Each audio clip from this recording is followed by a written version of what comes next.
எல்லாமே 2% கிடையாது. சொத்துக்களுக்கு ஜக்காத்துன்னு ஒரு பொதுவா அல்லாஹ் சொல்லிட்டான். அந்த சொத்துக்களுக்கு எப்படி ஜக்காத்து வருவது என்பதை நம்ம பார்ப்பதற்கு முன்னாடி சில விஷயங்களை குறிப்பிட்டு அல்லாஹ் என்ன செய்யறான்னு கேட்டா, வித்தியாசமான ஒரு ஜக்காத்தை வந்து கடமையாக்கியிருக்கான். உதாரணமா ஆடு வச்சிருக்கிறோம். ஆட்டு பண்ணை ஒருத்தன் இருக்குதுன்னு சொன்னால் இவ்வளவு ஆடு இருந்தால் அந்த கணக்கு முன்னாடி வச்சுக்கிறோம். ஆடுகளுக்கு தனியாக மார்க்கத்தில் ஜக்காத்து கடமை இருக்கு. 100 ஆடுக்கு இவ்வளவு, 200 ஆடுக்கு இவ்வளவு, 500 ஆடுக்கு இவ்வளவு. உதாரணம் 40 ஆடு வச்சிருந்தாருன்னு சொன்னால் ஒரு ஆடு கொடுக்கணும்.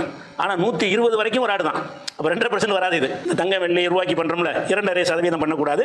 அதனுடைய கணக்கு வேற இருக்குது. அந்த கணக்குகளை சொல்வது அடிப்படையில் இதுக்கு ஜக்காத்து உண்டுங்கிற மட்டும் விளைவிக்கிறங்க. கணக்குகளை அப்புறம் சொல்லுவோம்.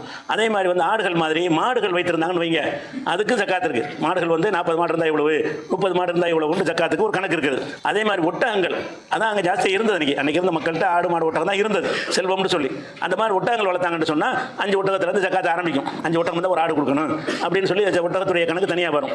அப்போ அதுக்குன்னு என்ன கணக்கு இருக்குது, அந்த கணக்கு படி ஜக்காத்து கொடுக்கணும். அது போக விளை பொருட்கள் இருக்கு இல்லையா, விளை பொருட்கள்னா விவசாயம் பண்ணுறது, பேரிச்சம்பழம் உற்பத்தி ஆகுறது, நெல், அந்த மாதிரி கோதுமை, அந்த மாதிரி சிறு தானியங்கள், அது மாதிரி என்னென்ன உற்பத்தி ஆகுதோ உற்பத்தி ஆகிற பொருட்களுக்கெல்லாம் அதுக்கும் ஜக்காத்து இருக்குது. எதுக்கெல்லாம் சொல்லப்பட்டிருக்குங்கிற தகவல் மட்டும்தான். இப்போ என்னன்னு கேட்டால் ஆடு மாடு ஒட்டகத்துக்கு ஜக்காத்து சொல்லப்பட்டிருக்கு. விவசாய பொருட்களுக்கு ஜக்காத்து சொல்லப்பட்டிருக்கு. அதே மாதிரி வந்து அந்த புதையல் எடுக்கிறாங்கல்ல, புதையல், அந்த புதையலுக்குன்னு தனியாக தோண்டி பார்க்குறீங்க, ஒரு புதையல் கிடைச்சி போச்சு, அதுக்கு தனியாக ஜக்காத்து இருக்கிறது. அதுக்கு ஒரு கணக்கு இந்த 2 வராது.